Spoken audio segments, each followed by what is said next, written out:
നിന്റെ മേലുള്ള ഭയങ്കര നിയോഗം വലുതാണ്. ആ നിയോഗത്തെ പ്രശ്നങ്ങളുടെ കൂടെ നീ ഇട്ട് തകർക്കരുത്. നീ നിന്റെ വിളിയിൽ തന്നെ ശ്രദ്ധിച്ചാൽ, നിയോഗത്തിൽ തന്നെ ശ്രദ്ധിച്ചാൽ, സ്വപ്നം നീ വ്യാഖ്യാനിച്ചാൽ, ഇതിൻ്റെ അകത്തുനിന്നൊരു അത്ഭുതം നടക്കും. ആ സ്വപ്നം വ്യാഖ്യാനിച്ചവൻ കൊട്ടാരത്തിലെത്തി. അവൻ മറന്നുപോയി.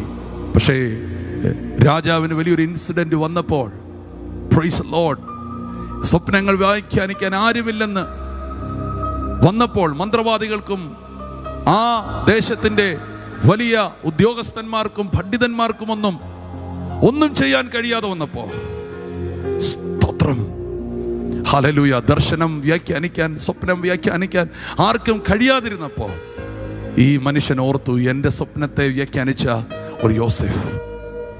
ഞാൻ ഇന്ന് പരിശുദ്ധാത്മാവിൽ അത് തന്നെ പറയുന്നു. ആർക്കും ഒന്നും ചെയ്യാൻ കഴിയാത്ത ഒരു കാലം വരും.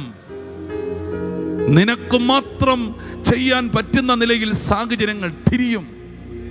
ഇവിടുത്തെ മന്ത്രവാദികൾക്കും ആവിചാരകന്മാർക്കും ഇരുട്ടിന്റെ ആധിപത്യങ്ങൾക്കും അധികാരങ്ങൾക്കും, ആമേൻ, സ്തോത്രം, ഭരണാധികാരികൾക്കും ജ്ഞാനികൾക്കും പണ്ഡിതന്മാർക്കും പരിഹാരമില്ലാത്ത വിഷയങ്ങൾ ദേശങ്ങളുടെ മേൽ, അധികാരങ്ങളുടെ മേൽ, രാജ്യങ്ങളുടെ മേൽ വരുമ്പോൾ അതിൻ്റെ പരിഹാരം യോസേഫേ നിന്റെ കയ്യിലാണ്, നിന്റെ ദർശനത്തിൻ്റെ മേലാണ്, നിന്റെ മേലുള്ള വിളിയുടെ മേലാണ്.